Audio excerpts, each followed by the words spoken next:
এক ভদ্রলোক বগলের তলে জুতা নিয়ে হাঁটতেছিল, পিছন থেকে আরেকজন ফলো করতেছিল। ঘটনাটা কি?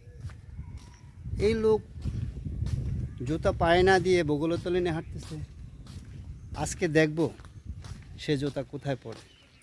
সামনে গিয়ে দেখে খাল পার হইতে ভদ্রলোক জুতা পায়ে দিয়ে খাল পার হলো। জিজ্ঞেস করলো, অবাক কাণ্ড, আপনি এতগুলো পথ হেঁটে আসলেন, জুতা পরলেন না, খাল পার হতে কেন জুতা পায়ে দিলেন?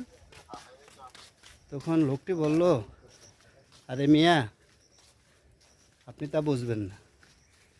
রাস্তা দিয়ে তো সব কিছু দেখা যায়, কাটা, তারপরে কাঁচ ভাঙ্গা বা যে কোনো ক্ষতিকর জিনিস দেখা যায়। আমি চেয়ে চেয়ে হাঁটতেছি, কিন্তু পানি পার হতে খালে দিয়ে আমি তো আর দেখি না খালের ভিতরে কি আছে না আছে। ক্ষতিকর কিছু জিনিস থাকতে পারে, সেটা থেকে রক্ষা পাওয়ার জন্যই আমি খালে জুতা পায়ে দিয়ে পার হলাম।